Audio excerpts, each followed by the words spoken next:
All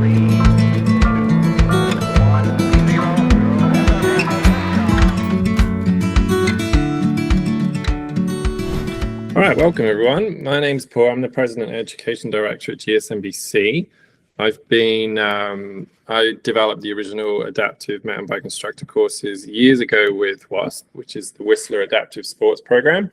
Since then, we've just been building and trying to grow those programs and the awareness of adaptive mountain biking. And so I'm really excited for tonight because we have Jen and Steve from GSMBC to present Adaptive MTB Coaching 101. I'll let them introduce themselves, but I'll be hanging out and available for any questions or anything. But otherwise, I'll kind of hand the microphone over to Steve and Jen for tonight's adaptive webinar. Sweet. All right, so I guess I'll kick it off then. My name's Jen Gadoua. I'm located near Toronto, Ontario, Canada. I actually am an adaptive rider. I had a spinal cord injury in 2021 and learned how to ride in 2022. So that's actually how I got into coaching. I went out west to learn because there's no programs here. And so one of my goals was to become a coach so that I could bring it back to my community. So I started coaching in 2024 and I still have tons to learn, but it's been a really interesting experience and I just absolutely love it. So I'll pass it over to Steve. Awesome. Thanks, Jen. Well, welcome everyone. Morning, afternoon, and evening for wherever you may be. And my name is Steve Rybolt. I'm a mentor with Global Syndicate of Mountain Bike Coaches and have been for a couple of years. And I'm currently the interim director of adaptive mountain biking for Global Syndicate. Really, well, Hannah Bostrom, if you know her, is out on parental leave. I'm going to try to fill her footsteps while she's out. I've been in the adaptive scene since around 2019. Also work for Evergreen Mountain Bike Alliance out of Seattle, Washington, and really have been looking at it from the educational side and more recently on the trail side, making sure that we have accessibility with our trails. So excited to be here, stoked to work with Jen and Paul and kind of share what we see as the 101 on the adaptive mountain biking side of things. So with that, next slide, Paul. So just want to quickly go over kind of our goals for the evening. This is Adaptive Mountain Biking 101. We're really going to stick with the foundations today, talk about kind of what we think about when we work in the adaptive community, how we think about it as coaches. Really want to understand kind of the foundations of adaptive mountain bike coaching, what it is really. We want to talk about how do we create an inclusive, ride-centered community.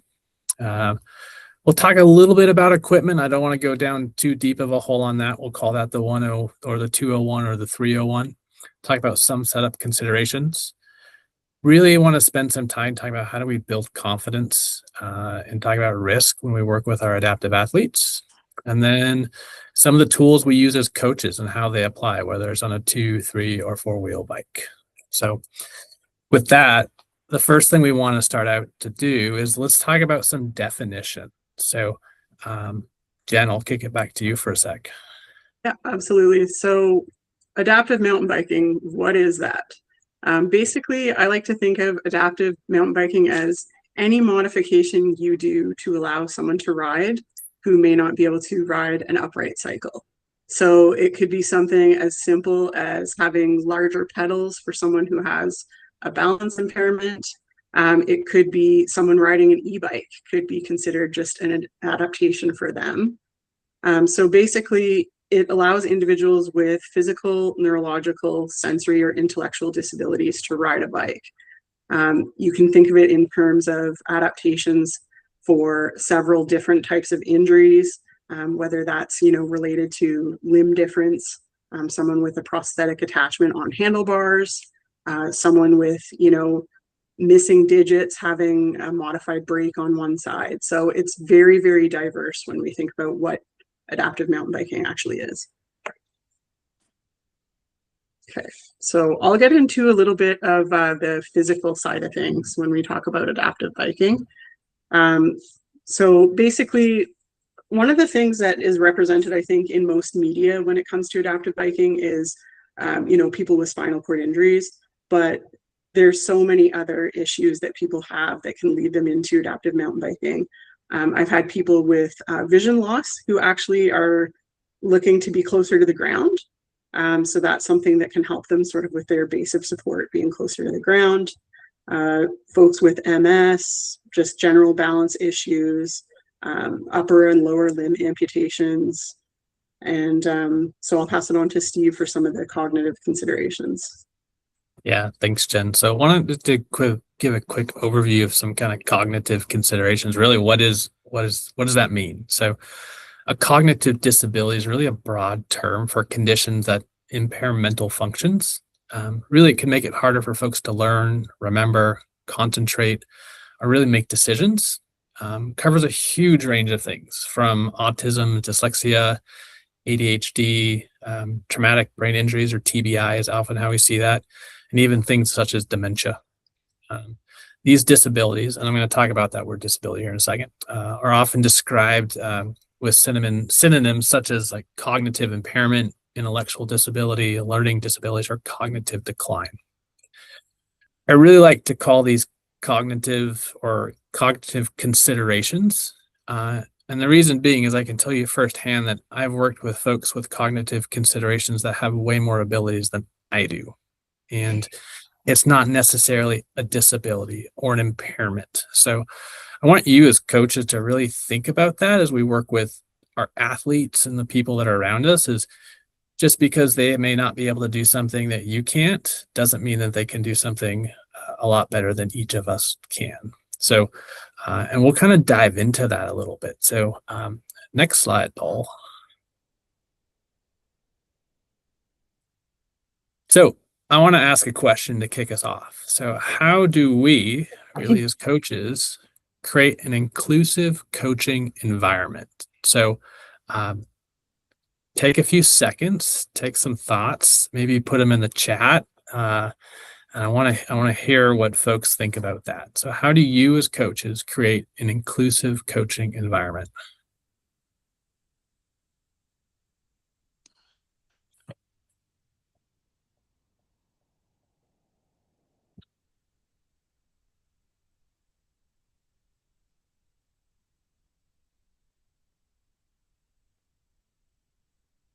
Give it a few more seconds.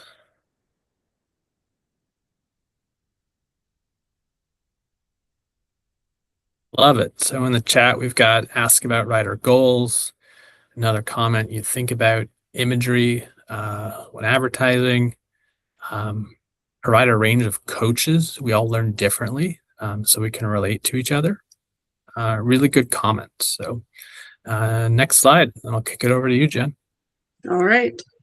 So we're going to talk about our human-centric approach. So this applies when we coach to upright riders and adaptive riders. There's really no difference there. I just feel like when we're working with folks with disabilities or different considerations, there's a few more layers to it.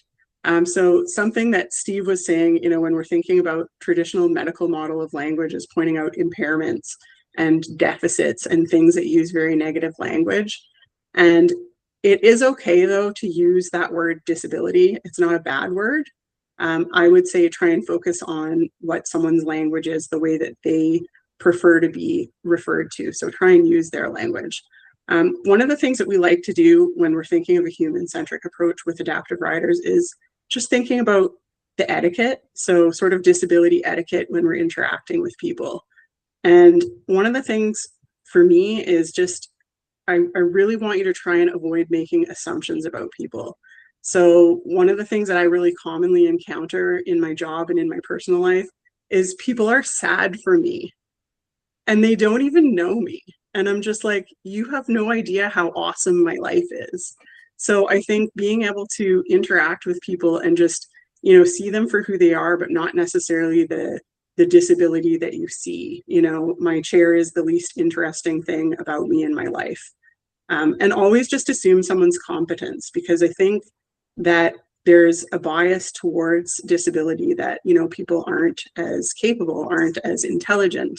don't have as much fun. And, you know, we just want to send it as much as everyone else. So one of the other things is that adaptive riders are just as variable as upright riders. We're not a monolith. You know, some of us, no two riders will be the same. So you could have two people with the exact same injury. We're just not going to be the same. It's going to look different. And in both physical presentation, so how, you know, our disability looks, but also in our riding preference too, right? Like not everyone wants to send it and huck their bike down a mountain. Some people want to go ride in the park, and that's just as valid. So I think being able to focus on, you know, the person in front of you, just like you would with an upright cyclist. And then one other thing too that I think is important is when you're interacting with someone who's an adaptive rider, it is important to know information about their disability. So whether that is, you know, what's your level of injury? You know, how do your hands work? Do you have any problems with spasticity? Do you, you know, you can ask a series of questions, but at the same time, I think it's important to know that people don't owe you their story. And I say that because this is an experience that I have almost every day. So in fact, I had this experience today in my workplace with a patient who I hadn't seen in 7 years. And they walked in and they said, "You're like that now?" And they pointed at my wheelchair. And I was like, whoa, like I instantly now just, you know, like, don't really like you that much. I get it. You're old and you don't have tact right now. So cool.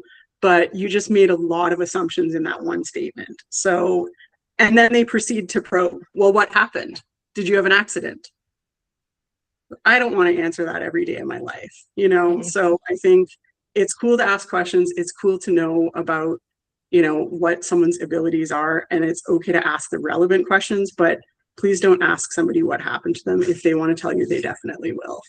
And I know that's very blunt, and I've presented it that way before, and I think that it sticks with people, but you just don't know what someone's story is, and you might be asking someone about the worst day of their life and asking them to tell you that, and you maybe just met them or have known them a short time.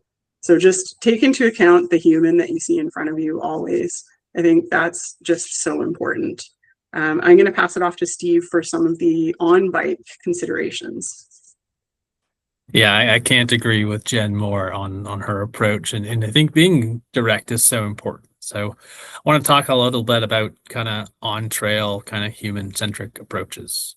It's so important for us as coaches to really foster autonomy and independence with our athletes, whoever they may be. A lot of times what we see, especially if we're new into the adaptive scene, for example, we have somebody, we'll say someone that's in a wheelchair comes out of their car, they're in their chair, and they're going to do a transfer into their bike. More often than not, what we see with new coaches or new adaptive coaches is the first thing they do is they run in and try to figure out how to put that person into the bike. First and foremost, don't do that. And really what the idea is let the rider lead the way. Let the athlete lead the way. Let them ask for what they need. It's so hard for us often to just to sit back and watch people go through things, but that's not fostering independence or autonomy as we think about it in terms of riding. Based on experience, I can tell you an adaptive athlete will always ask when they need something. So let them lead the charge. Often other experiences that we see is when we have a new adaptive athlete riding down the trail, they crash. Our immediate reaction is to run into the scene, save the day, help them up, get them into their bike. But they didn't ask for the help. And so it's so important for us, again, to really foster that independence and autonomy. And it's so hard for us as coaches just to sit back and see somebody on the ground, regardless of what bike they're on. And the idea here is, again, we wait for the athlete to tell us what they need and what they want. They will tell us, say, "Hey, can you help me up, Steve?" And I'm like, "Cool. How do you want me to help you get up?" And they'll say, "Well, grab my right shoulder." Or, "Hey, grab this part of my bike and then grab this part of my body to help me up." It's so important for us as coaches to ask questions of the athlete so they're guiding us through the approach that they want us to take. The only exception, and there's always that risk if there seems like there's a serious injury or a high risk, is yes, go in there. But it's so important to communicate, hey, I think this is happening. Can I come in and help you do X? And let them respond to you. Yes, please help me. Okay, what would you like me to do? So it's really difficult, just like it is when we're in a public setting and there's no one talking. A lot of us want to say something. Similar when we're on a bike, is when someone crashes, let them sit there. Let them gather themselves and figure out what they do next, but really let them drive how they want to be helped and if they want help. So, Jen, anything you want to add on that? No, I'm good. Thanks. Yeah. So, next slide, Paul. Okay, here we go. I've got another question for you. You want to type into the chat, how do we set ourselves up for success before we coach? So what are some of the things that you might do to get yourself ready to set the scene?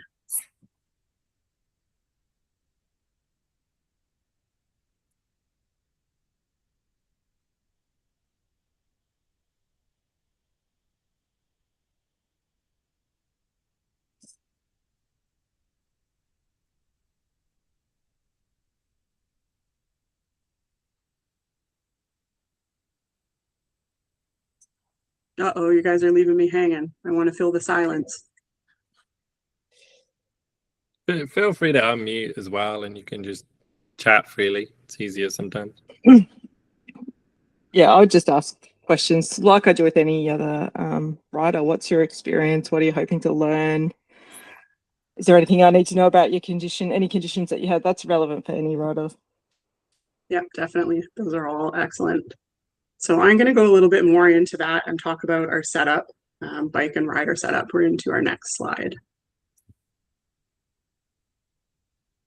Yeah. So when this is really heavy material here on our setup. So I feel like that is something that really differs in the adaptive scene, is there's so much that goes into this before you coach that you can spend an awful lot of time just on that first point of bike and rider setup. And one of the things I kind of think of is, you know, is that rider coming to you for coaching, owning their own bike, just someone who reaches out to you? Or is it someone who's relying on a program? Most of the time it's going to be through a program. And so you're going to be the one setting up the bike and helping choose the appropriate bike for your rider. So it's going to be important to think about things like, what is their physical function? Asking questions of them like, can you transfer independently, or do you need help? Or do you want to bring someone with you? Are you bringing your own support rider? And that's a really good thing for new riders. So I've had riders show up with their entire family, and it's awesome. It turns out to just be such an awesome experience, because then they instantly feel better. They've got experienced people who know how to move them, who they feel comfortable with. And then those people also get to see them having this awesome experience on their bike. Asking, you know, about their function of their hands. Do they have any issues with one hand or both? Do we need to do a modification to our bike, like change out the bars for some quad grips? And then, you know, when we're thinking about program bikes, we may have a few different options. And so knowing that person's function is really going to help us choose which bike, if we have the option of having more than one type, which, you know, some of us are really lucky for that. Otherwise, you're just going to deal with what you've got, and you're going to try and modify whatever equipment you have. And I think, you know, keeping an open mind to that, so long as it's safe, it's worth a try. So you may have a scenario where you've got a rider coming to you and you know that this bike might not be ideal for them. And that's okay. Just telling them honestly, you know, I'm not sure how this is going to work for you, but let's see what we can do. We'll give it a try. Yeah, go ahead, Michelle. I just wanted to ask what you mean by they're coming to you from a program. Oh, yeah. So, I mean, like if you're running a camp or you're part of a program that offers adaptive riding, you know, okay, you're like part a bigger of a group organization. Yeah. Yeah, like you have a fleet of bikes, or even just, you know, like I've got a couple bikes in my garage that I take people out riding. And so there are people who are coming to me asking, you know, can I try your bike? Can I basically borrow your bike? Yeah, sure, cool. we'll set you up. But you can occasionally have a rider who has their own setup, and they might just be visiting from out of town, and they reach out to you. Hey, I heard you guys have some adaptive trails. You know, I heard Michelle take somebody out, and you've been out with an adaptive rider. Would you come out and be my support rider for the day? And then it would I'm still kind of be between great those for two you to know. spaces at the moment of like, I've only ever ridden with people who have their own bikes, but I'm about Yeah. to transition to this other one of being like, oh, I don't know how Right. to do that. And it's a different beast, right? Like when Yeah. you're riding with somebody who owns their own bike, they know their bike, they know their body, they know their equipment, they probably got Totally. some experience. And it's completely different when you're getting somebody on a program bike. It's like the setup is sometimes the best part. It's so creative, and you know, you use a lot of duct tape. So try and get a sponsor. Jesus. Yeah, I'm going to, I think I'll pass it off to you, Steve, if you want to get into support riders a bit. Yeah, let's talk about support riders. So one of the techniques as coaches that's so important for us is, and that we emphasize, is really to work in what we call pods. And in general, let's say we have 3 athletes that we're working with. At minimum, we generally want a 1-to-1 ratio of support riders to athletes. And additionally, we have, I'll say, as a lead instructor or coach. So we have 4 people total for 3 riders. And the idea is that each athlete has a support rider. Maybe you hit an obstacle or a pinch point where you need to get that requires assist, etc. Oftentimes, based on whether physical or cognitive consideration, you may need 2-to-1 or even 3-to-1. What I really want to emphasize, though, is how important it is before you even hit the trail that your support riders are trained. And the idea behind that, when we talked about, you know, what happens when someone rolls over on the trail, or what happens if they get to a scenario where they can't get through something. It's important that they're really trying to foster that independence and autonomy with the athlete themselves. And additionally, we also want them to be completely aligned with kind of that lead instructor in regards to, if we're doing a lesson on stability and balance, focused on descent, that we're all saying the same thing, because that lead instructor is going to have a hard time really bouncing between a variety of athletes. So highly recommend, as you think about support riders and coaching adaptive athletes, is that you're doing a lot of training up front. You're having specific trainings where you're working with support riders, how to work with athletes. We'll talk a little bit about equipment at the end and the importance of bikes and those support riders for experience. But support riders can make or break your experience, and really having enthusiasm that supports. I think, Michelle, you have mentioned it as, you know, or someone is, you connect with your rider. Sometimes you have someone who's a huge cheerleader and you have someone who's very subdued. May not be the best connection. Maybe you want to find people who connect pretty well. And so it's really the lead instructor's role to pair people and never hesitate to move folks around as we go through. And so I just want to emphasize, support riders really make a successful lesson, and really training them in advance is important, because often they don't have a ton of experience. They're really eager to get involved, but they really, from a risk management, from just a general fun atmosphere, they bring a lot to the table. So Jen, kick it back to you. Yeah, for sure. Yeah, just one more note on support riders too. You know, in the beginning, I would never ride by myself. I only do now if I'm in my neighborhood and I know I could call somebody to come get me if I needed to. But support riders, if you don't have one, you're so limited. So it's really something where you're relying on other people, and it can sometimes feel like you're begging someone to go for a ride with you. And so you never want your rider to feel like it's a chore, right? So you need somebody who's actually having fun doing it, because you can't fake that. And I think for the most part, people do have a really fun time doing that role, and they kind of get hooked on it because they just see how excited someone is. But it is so important to have that, you know, network of people that you can just reach out to and be like, hey, you know, do you want to go for a ride? So making something on a schedule too, like having somebody where I know every Sunday my crew is there at 9 o'clock in the morning, and I don't have to ask. So just being available for people, it goes such a long way in us being able to get out and have fun with everyone else. And we don't always want to ride only with adaptive riders either, right? We want to ride with other people. So getting into some of our rider goals and objectives, basically just finding out what that person wants to do. And I sort of alluded to this earlier. So one of the things that we see, within social media and adaptive mountain biking is you always see people ripping down the mountain, right? It's always showing Whistler Bike Park. It's showing us at Crankworks. It's showing Cole Bernier, like hucking it over A-line, it's awesome to watch. It is very cool. That's actually how I saw adaptive mountain biking in the first place. Is I think that I might have still been in the hospital and someone sent me an Instagram reel and was like, "You're probably going to do this." And I looked at it and I showed my husband and he was like, "Absolutely not." And I was like, "Actually, yes." No, I really want to. Right? So like it is cool to see, but I think something that's missing in the space is recognizing that not everybody wants to ride at that level, right? Like it is just as valid to go to the park and spend an hour going around dirt trails, and you can see people get just as much joy out of that as you can from people riding at a high level. So knowing your person, and that's something that I just ask somebody. So one of the things that Steve and I were talking about before this was, what is it like when somebody asks to go out for their first ride? So I met a lady in my neighborhood and just randomly out on a ride, she asked me about my bike. I said, "Well, what are you doing Saturday?" She's like, "Really?" I'm like, "Yes, we'll meet up. Let's go for a ride." So I say to her, "What do you want to do? Like, do you want to go to the park and just sort of ride around there?" Yeah.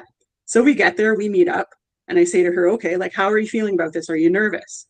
She's like, "Yeah, a little." And her kids are there with her. They're really excited for her. And I'm like, "Okay, well, do you feel, do you want to go around and just try it out? Do you want to go and do some terrain in the back and see some of the forest?" And she's like, "I really just want to be in this open field." Okay, that's where you feel comfortable. We're going to start there. And that's generally where we're starting with new riders, is not taking them to, a level that they're going to see presented on social media. We want people to get the basics.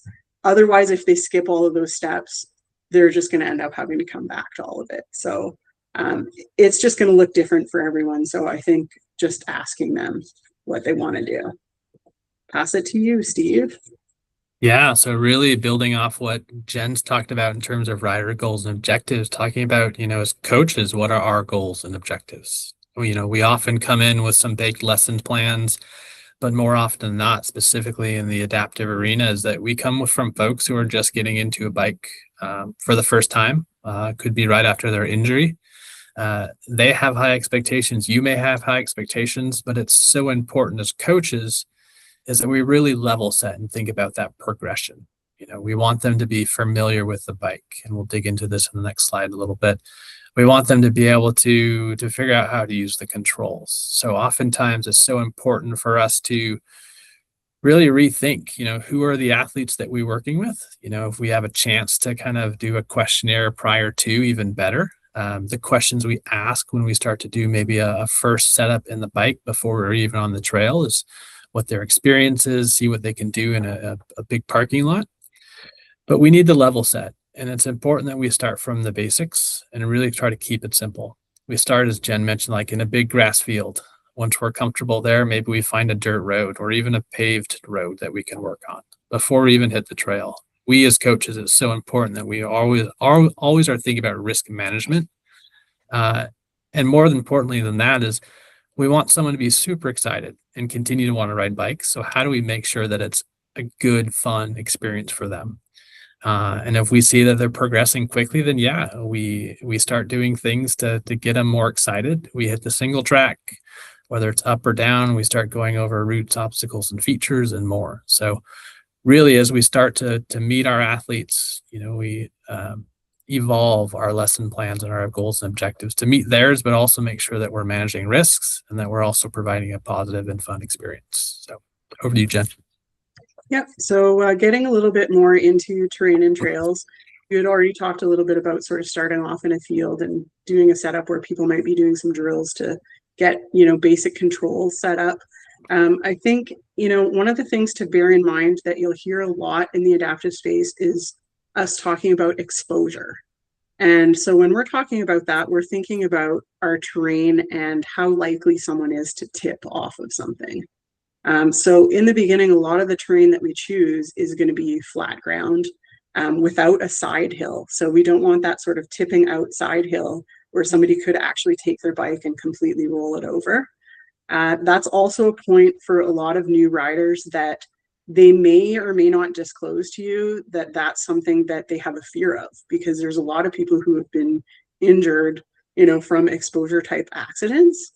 So our initial terrain that we're choosing is just generally going to be very low risk, wide open spaces, nice, gravel trails, dirt trails, and then we can get into some of the, maybe more intermediate sort of blues. When we talk about our terrain and trails for adaptive too, thinking about how we grade trails, it sometimes feels like on an adaptive bike, everything is a blue, right? So sometimes when we think of what a green is for an upright rider, it doesn't necessarily match the same thing, because our, base is wider. We maybe hit something a little differently. There's more roots in the way. There's a tree stump that's, this big that could tip you over. So I think definitely looking at these things ahead of time and having a good route planned out. So especially if you're meeting someone and you're not familiar with the terrain, you should definitely have a guide. I find for myself, I have a difficult time coaching and guiding at the same time. It is not my strength. So I always have someone acting as my guide. And that way I can focus on my rider. And there's other considerations for me as a coach too, because I can't necessarily just get off and run off my bike. So it is nice to have that extra set of legs, as it were, that I can kind of say, can you go do this? And can you go scout this? And I think that's, something for us to really keep in mind with our terrain choices with our new riders. And I'll pass it off to Steve for some equipment talk. Yeah, let's talk equipment. So this is really an area where we could spend multiple hours talking about equipment. So there's really one big brand in the world that's kind of taking the forefront of the adaptive mountain bike, and that's Bowhead. And it's been amazing to see where that company has gone. In the US, we also have Reactive Adaptations, which makes some great bikes. E-Assist, I will say, is a game changer for the adaptive mountain bikes. And really the big thing I want to talk about is equipment. Is we generally have bikes where we sit in them, or we have bikes where we're facing forward, are the two general bikes that we have. If you have never ridden in an adaptive bike, that is the first thing you need to go do right now. Have you, Michelle? So Chris had, before he had a Bowhead, he had a Sport On. I don't know whether you've heard of that. Yeah, they're fun. Yeah, okay. So I got in his Sport On in the street, and I found it terrifying. Even just strapping my legs in, my heart rate was just through the roof. I'm like, no, I'm attached to this thing. And I don't know how he does what he does. But I'm looking forward to trying the Bowhead and just try to get my head around it, of what it is like to be so low to the ground, to be strapped to it.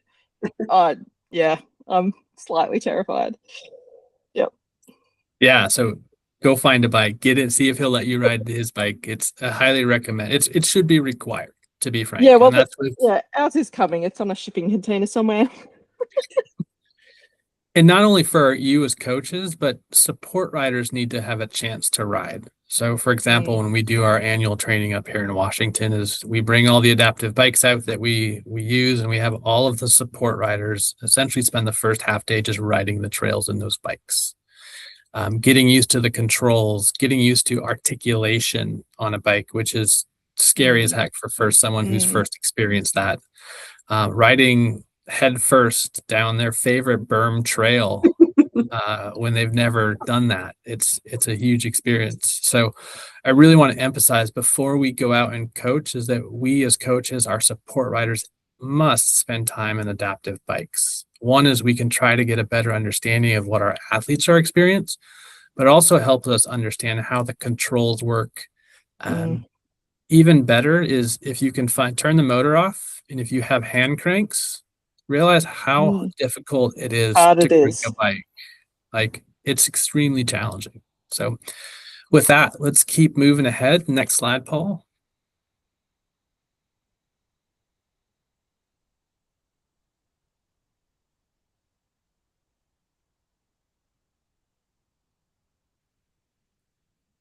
Jen, you want to take it away? Or do you want me to take this?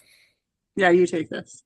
All right. So let's talk a little about kind of the structure of coaching. So we've talked a little bit about everything that we do before we really even hit the trail, from working with our athletes, having discussions on rider goals. We talk about our goals.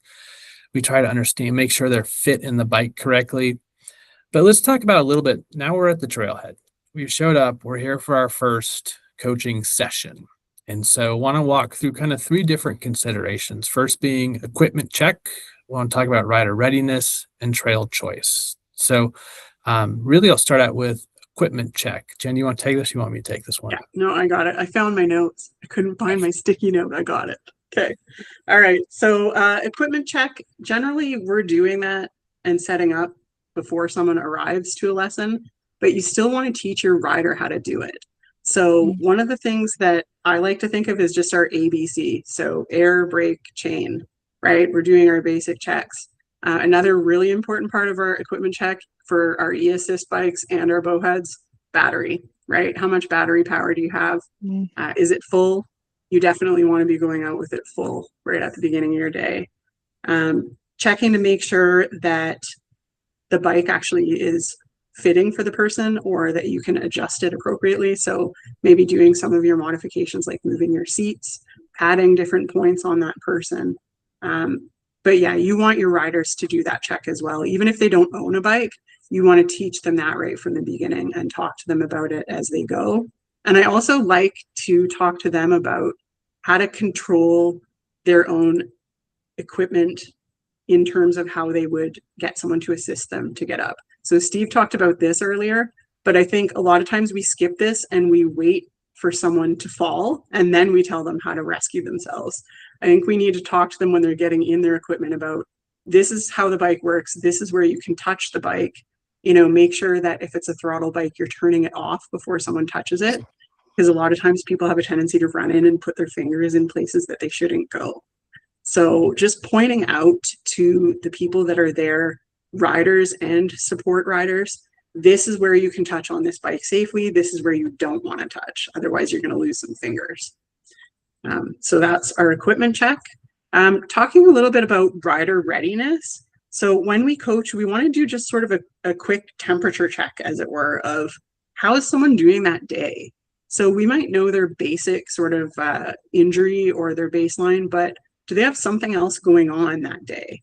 You know, if you have a rider who comes out who, you know, maybe for us folks with spinal cord injuries, maybe they have a urinary tract infection and they didn't tell you, and they have a fever, but they still want to go ride. Like, how do you feel today? And they tell you, oh, like I'm a little under the weather. All right, well, you're going to want to check in on that person a little extra, make sure that they're drinking, make sure that they're doing okay out on the trail. And then with, you know, our sort of mental readiness check, how do they feel? Do they look really nervous? Are they afraid of, you know, how you're structuring your session? You mentioned to them, this is what we're going to do today. We're going to go ride this and this, and they just sort of shut down. Okay, where are you at with that? Is that maybe something you don't want to do today? Do you want to change it up? What do you want to do? And offering them that choice. And then getting into your trail choice as well. So that's likely going to be something that you've thought about ahead of time.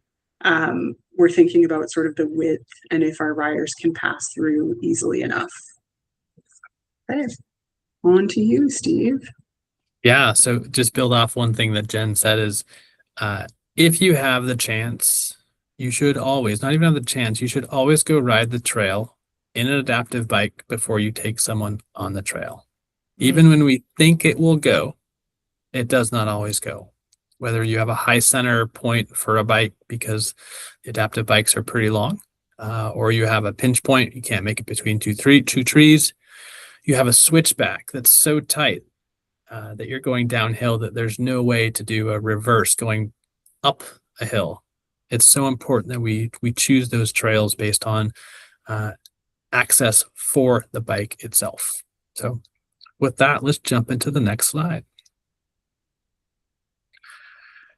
So I want to spend a little bit of time talking about how do we coach all this stuff? How do we coach adaptive athletes? And so we have this kind of our foundational skills. We have stability and balance, controls, terrain awareness, directional control, pressure control. we think of this as kind of like an iceberg. Our foundation is stability and balance. I want to kind of make a note here that with adaptive athletes, your foundation of your skills is really stability, balance, and controls. Really, it's so important with the adaptive bikes. We need to know how to use the throttle. If a bike has articulation, that would be considered a control, and that we know how to use the bike to go forward with that e-assist, or if we have hand controls or the brakes. Oftentimes, based on the physical considerations of athletes, those controls play a huge difference. For example, if we have a quad grip where we essentially have our hands strapped to the bar to use the throttle, and it just so happens that the brake is on that same side, we need to make sure that the athlete can effectively, or can they even use both of those when they're riding. It's really hard to go forward and then all of a sudden stop if you have both things on one side. When we talk about stability and balance, I want you as athletes and riders to think about, we often talk about that neutral ready, lateral or side to side, or fore aft, and that forward and backwards. It's the same concept when we're sitting down or if we're facing forward on an adaptive bike. The movement's just more subtle. It could be as simple as just moving a head forward or moving the body side to side. It's the same concept, and it's so important as coaches we don't overthink this too much. As we think about stability and balance, it's the same movement. It might just be a smaller range of motion as a whole. Terrain awareness is relatively the same. Directional control, or let's talk about cornering, can be quite different. For a two-wheel rider, we have angulation, which is very similar to an articulation component on a bowhead or a bike. But some adaptive mountain bikes don't have articulation. So the movement for an athlete, an adaptive athlete on a non-articulating bike, is very different. And so it's important that we think about some of these subtleties when we think about our foundational skills. So the main takeaway I just want to emphasize here is that stability and balance and control are really the foundations upon how we think about coaching. We need to make sure folks can use the controls well before we start to hit the trails. Stability and balance is almost the same as it would be on an upright bike. But as we start getting into more of the higher levels of skills, directional control, it's really going to depend on the equipment that we're using. So as we get into our adaptive 201 and 301 webinars that we'll start to kind of dig into more of the subtleties on these things. But it's really important as coaches, we start to think about, how do we apply these kind of the skills pyramid to our adaptive coaching. So next slide.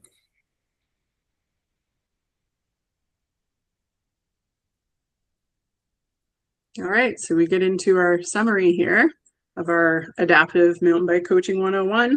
You always want to use your human-centric approach. So thinking about what that person's goals are, talking to them ahead of time about what their abilities are, preparing before a lesson to find out what equipment might work for them, what trails you want to be on, preparing before you ride, and then, as Steve was saying, focusing on those foundational skills progression.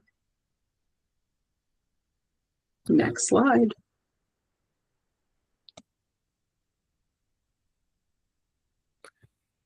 So with that, that's the end of our presentation. Just wanted to really appreciate you all for being here, and happy to do a Q&A, and we'll kick it over to you, Paul, to kind of close us up.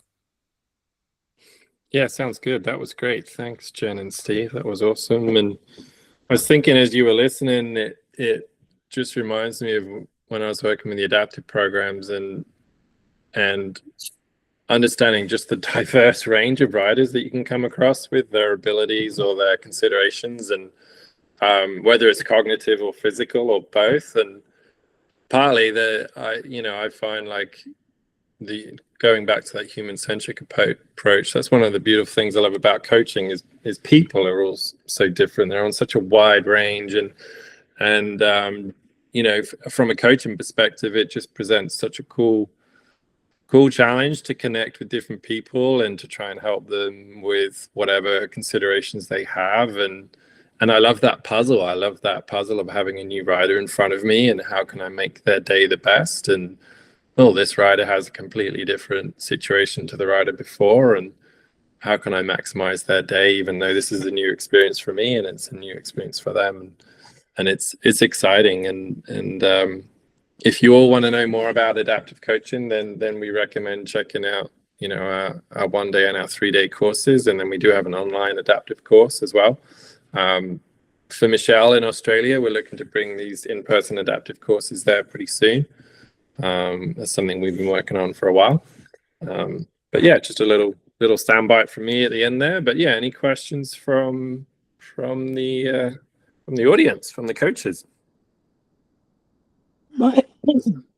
My first question is, because I've only ever ridden with people that own their own bikes, and I've not really thought about all the other variations, you know, I know what their issues are. Do you have a list of questions that you would ask a rider you don't know about their capabilities or their physical? Like, is there a standard list that you go, because there's stuff that I just don't, you know, I don't know what I don't know, you know?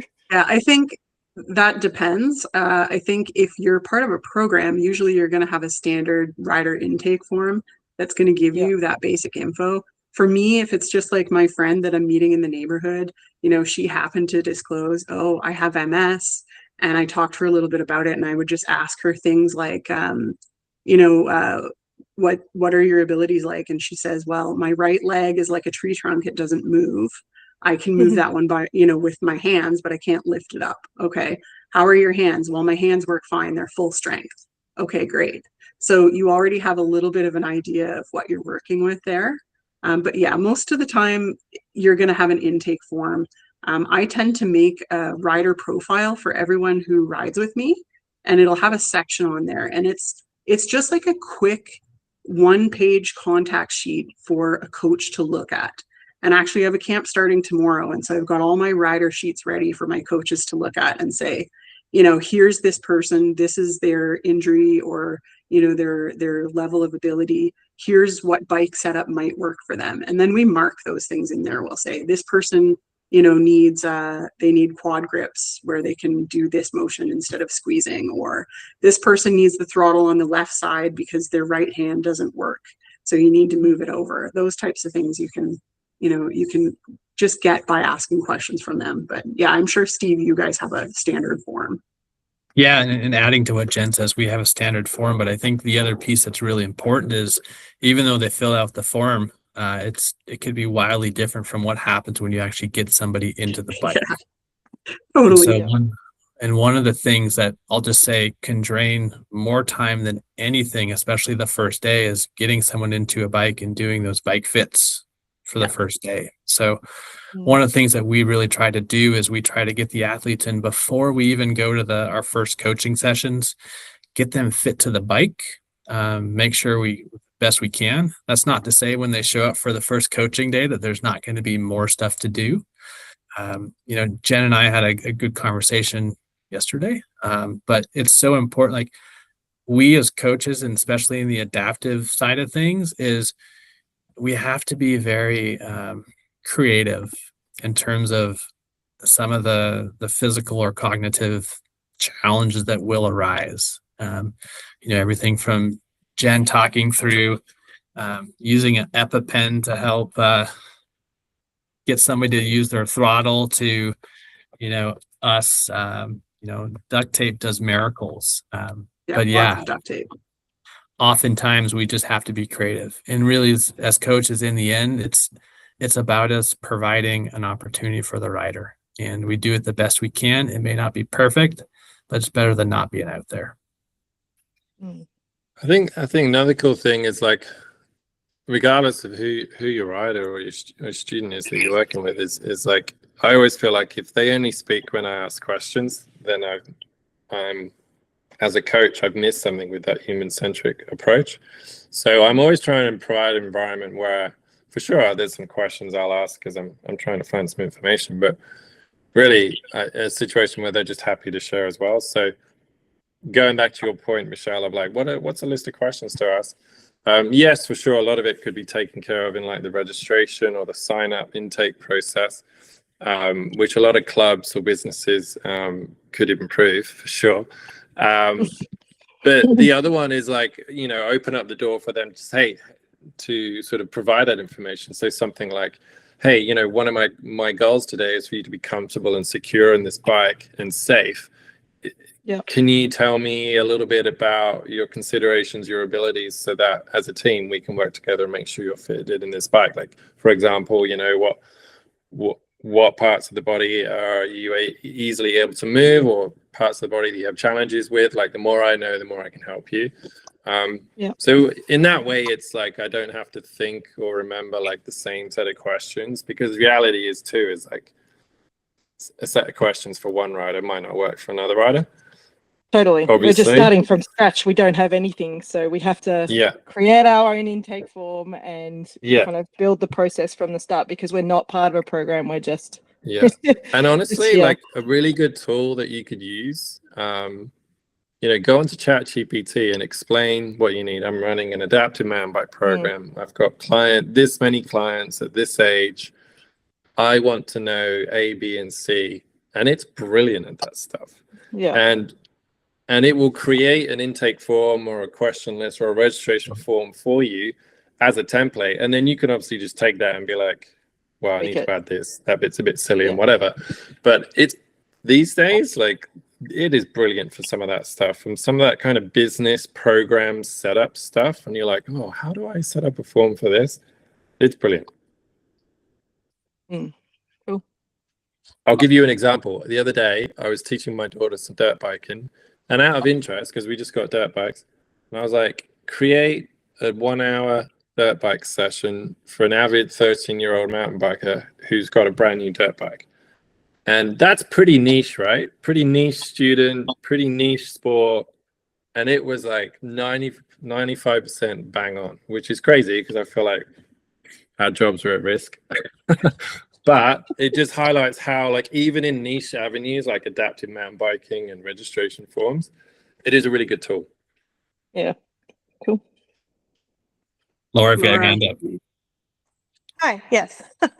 I also have my camera on now.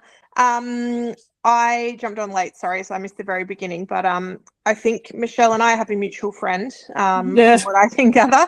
And in Chris, I'm literally leaving this webinar to go for a ride with Chris after this, which is great. I'm in Bright in Victoria, which is why I was interested in finding out about when the in-person sessions might be coming to Australia. But I have another question, I guess more from a business perspective.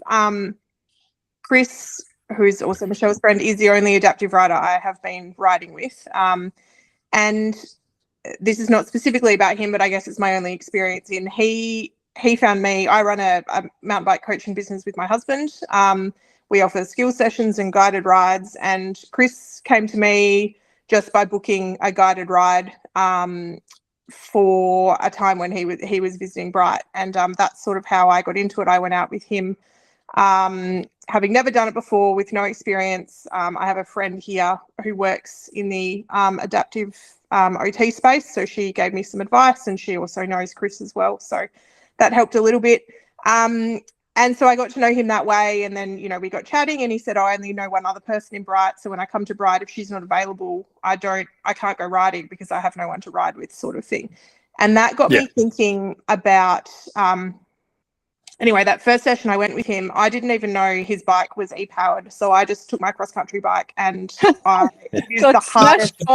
It is the hardest 3 hours I have ever spent on a bike. He was very generous, but he said, oh, you're the only person who's not ridden an e-bike with me. And I was like, oh my God. Anyway. I don't have an e-bike either. Yeah. So painful. Now I take an e-bike when I go with him. But I guess my question is around, like, he paid for that first session because he needed someone to ride with. And then I got to know him and I really enjoyed it. And I sort of said to him, like, you don't need to pay me. Like, I'm happy to go riding with you anytime you're in Bright. I love riding, and I'm lucky that I get to do it as my job most of the time. But going to spend 2 hours on my bike with him is a fun time, and I don't, and I guess I'm just having this like moral quandary about it, because if he wasn't an adaptive rider and we do offer a guided ride as a paid session, I would charge another person for my time to do that. but I'm kind of happy not to charge him to do that or other people in his situation. And I don't know really know what my question is. It's a bit of a moral quandary, I suppose, because I feel like if I don't go with him, he can't go. But then you could say the same about a non-adaptive rider who comes here and says, well, I don't know the trails. I can't go if I don't have someone to go with me. And I've had the exact same moral thing because I've never charged Chris either. Yeah. I'd love to put my 2 cents in on this. Yeah. Yes, I'd love some One opinions. of the things that we see within the disability space is that oftentimes, people don't have funding to do things, and so there's programs for that reason. But in general, there's this assumption that people with disabilities can't afford things. Mm-hmm. But I think for most people who are riding adaptive mountain bikes, they can afford to pay you. Mm-hmm. Right? Unless they're coming to it like to a program where they've specifically applied for a scholarship or, some type of, someone is giving money towards guided rides paid for. I think that it's fine to charge people if you would normally charge someone to take them out. I don't think that you need to feel that because they're an adaptive rider that you don't need to charge them. I think if you invited them, then sure. If you're like, oh, our group is going out for a ride this day. But if they're specifically seeking out you and your time, it's okay to charge them. They're not going to feel weird about it. Yeah, I'd give I think a what I've different. said to Chris is just like I'm happy to ride on weekdays because it doesn't cost me as much to shut the shop because I own a bike shop, shut the door and go out on a weekday because it's not that busy. But I can't ride with him on the weekends. Like that's my peak time, and so that's just how we've managed it. But I think I haven't done it yet, but once we get all this set up, I think I'll just be advertising a product which is a guided ride for an adaptive rider in the same way that I advertise a product for a guided ride for an upright rider, and they can book that because that's how the majority of people are going to come to me now. And Chris is just now my friend, and that's probably not going to change. And I can't imagine I'm going to transition to charging him because we have a relationship outside of now. It's just like I love going for a ride with Chris.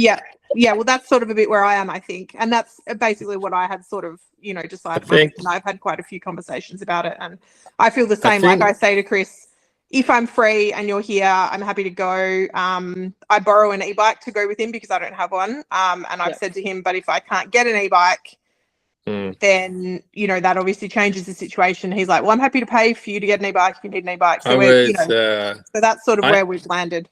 Yeah, I would add one thing, which is be careful of the grey. So from a legal point of view, when you get sued, it's not the individual suing you, it's the insurance company or the club. So even if you've built a relationship and you feel like you're sort of pals and mates, I would still make sure you're signing waivers. And that is one of the attractions of just someone paying you, even if it's like, you know what, mate, I have to pay permits to use these trails. Give me $20, sign my waiver, and just give me $20 every time we go out. It gets rid of the grey. Now it's covered by your insurance. You're legally covered. The lawyers will look at it. He's signed the waiver. He's giving you a bit of money. He probably doesn't care. He's probably happy to give you $20 or $50, whatever it is. Just, as a coach with a business, you always want to avoid the grey. And everyone's friends until someone gets hurt. So don't feel bad about it. Back to sort of Jen's point, like riders are riders, and if they're using your services, sometimes you have to just charge them for it, and it's no different with adaptive riders and adaptive programs in that sense. And that's where you as commercially need to just make that decision, like, is this a community-based program which is a profit loss, and I'll still charge people for it, but it will be super affordable to lower the barrier. If I'm charging people, I'm getting them to sign waivers. It's very black and white. Legally, everyone's protected, but it's affordable that anyone that wants to try adaptive biking can do it. Or I'm just offering a legit coaching service, guiding service, and if you're an established adaptive rider, here's the price. It's $400 for the day, or whatever it is that you want. But business, in some respects, human-centric approach is brilliant for coaches. Sometimes it muddies the waters for business owners. And make sure that when you're making these decisions, sometimes you have to have the business owner hat on and not the coach hat on. Cool. And I'll add one middle ground there. In the States, there's a lot of money available for adaptive programs through grants. And one thing that we've seen around the States is that whether it's a private organization or nonprofit, they'll receive a grant from a broader adaptive organization. And then what they do is they use that to provide essentially scholarships for rides and programs, and then that covers that cost for you as an operator. So highly encourage you to check those out. There's a ton of money in the States for that. I don't know how that is in Australia, but another kind of middle ground for adaptive programming. 100%. Well, that's in fact how we got the money for the Bowhead, was a grant. Yeah. Nice. The we were hoping to get the courses in Australia this year, and then the guy that we were training up had some just personal things going on, so there was a bit of delay in that. But so that's just been reset to next year. So we're hoping to start scheduling in-person courses in the spring. So like around October, November time for Australia. So yeah, watch this space. And in the meantime, we launched the online adaptive course, which is just which has a ton of information packed in there. So if you're coaching already and you need some more information and resources in the meantime, that online course through the Train or Evolve membership is cool. And that online course is just based off all the stuff we've done for the last 5-6 years with the in-person courses. So it's all the same information in there. Yeah, and I'll throw out, if there's any questions, reach out to adaptive@gsmbc.pro, and happy to answer any of those questions for you or get you to the right person who can help answer those questions. So we're always available. Yeah. Any other questions, thoughts? I've got a question for Jen. And I don't know if this is Laura's experience as well. When I'm riding with Chris, if we get stuck on something, like there's a branch down, whatever, this something, and I have to get out and assist him, he apologizes a lot for the fact that I have to assist him. And I'm like, my response is, I want to say, stop apologizing. Like, this is literally why I'm here. My job, like, I'm here to support you. But is that how I should approach that? Or how do you have any advice for that situation? Yeah, that's a tough one. I think we can tend to be very apologetic, Sometimes I think some of it comes from us being annoyed that we can't do it ourselves, right? So like there's a lot of simple little things in life that we waste a lot of time waiting for people to help with. Like my pet peeve, I can't reach something in the fridge and I got to ask someone and they're like, just a minute. Well, I'm cooking something on the stove. I can't wait 3 minutes. I'm going to whack it down with a pair of tongs and do it my damn self. Right. And it's kind of like that when you get stuck on the trail too. It's like you want to do it yourself. And so your instant reaction is like apologies, because you kind of feel like you're holding people up, or it's like one extra thing that people have to do. So I don't think it's, anything that you can really help in a way. Yeah. Like you could make just sort of a comment of it like that and just be like, oh, like no apologies needed, and just kind of what I do. But, yeah. But I think that it is just something that we do get into the habit of quite often, is just apologizing for everything. It's a common thing. Yeah. And it's common with non-adaptive riders too. Yeah, I'm sorry, I'm slow. I'm sorry, I'm not getting this yet. I'm sorry. So I have a general no apologies rule when I'm riding with anybody. Yes, particularly because it's a big thing when I have groups of women as well. Yeah, I think one thing that helps that too is like working on the adaptive programs I've been involved with in the past is don't wait till the moment to be like, well, how should I handle this? Like a lot of it you can just sort of put on the table up front, and like in the meet and greet before you go on the ride and be like, hey team, if anyone wipes out today, don't apologize. If anyone needs her hand today, don't apologize. And you kind of just throw it out there, you put it on the table and you talk about it before the event. And then there's almost like you set that culture, or you set those expectations beforehand. And then you've almost in some ways set the roles too. Like, my role today is to help you. So whatever you need, just tell me, don't apologize. Like, and that's what I miss about Australia. I love Australia. I come there all the time. My wife's Australian, because it is the culture there is a little bit more like no bullshit, and people just say what they think. In North America, everyone's a little bit more like, you have to be a little bit more careful of what you say. But yeah, and yeah, just putting it on the table, just saying what your roles are and how you like to work, sharing those things and sharing your experience with other riders. It all just puts it out there, and then no one in the moment is wondering like, oh, should I help them? Should I not help them? Oh, they swore a lot. Is that bad? Some people, I swear all the time. It's fine. Don't worry about it. Don't take it personally or whatever. So yeah, just share that stuff. If in doubt, spell it out, speak it out. And 9 times out of 10, that helps. Yeah, it's probably a result of the grey area of riding with a friend, like riding as a friend / as a coach, because we didn't start officially. And I think, Laura, your experience would have been the same. Like, he knew more about what I should do as a support rider than I did, because I was like, I'll come along for the ride, but you're essentially coaching me how to help you, because I don't know how to help you. And so that transition is like, just grey.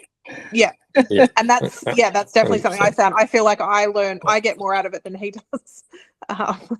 Particularly because it's a new thing for me. So I was like, I'm learning, he's teaching me things. I shouldn't be paying him for that. Charging him, I mean. He shouldn't be paying me for that. Right. That's right. Whereas I think, like, as we learn more, we will be more valuable to the next rider. Yes. And even that can be part of the conversation. Like, hey, let's just still treat it like a coach and a student and a waiver and everything. But let's also recognize I'm not going to charge you much for it, because I'm going to learn as much from you. Whilst I'm helping you, and then that will help me help other adaptive riders. Like, again, it's just spelling it out. And writing it down or talking it out, and then there's no gray, it's all black and white, however you want to do it. Cool.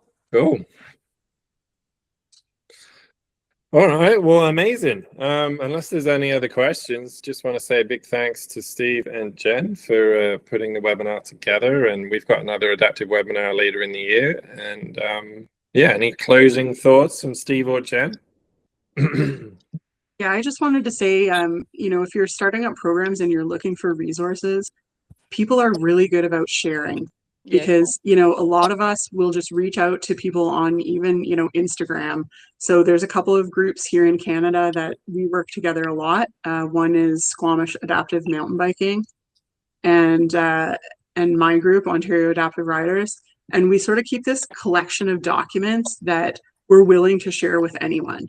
And, they're not polished, they're not business ready, but the information is there in nice little packages that people can kind of take information from. So even things like I've got a Canva of a volunteer training, we've got a support rider training, we've got like a chart of all the bikes that show like red and green zones where you can and can't touch. And so there's no reason that you need to make those types of things if you want them. Amazing. Just reach out. I'd be happy to share those resources and items with you. Awesome. Thank you. Yeah, I just want to stoked for both of you to be here. It's the adaptive community is small but mighty, and the second you start it, it grows and grows and grows. So thank you for being here. Thank you. It's been really, really helpful. Cool. Awesome. All right, team. Well, have a great rest of your day, and hopefully we'll see you on a future webinar. Cool. Thank you. Yeah, thanks Thank all. you. Bye. See you, everyone. Bye.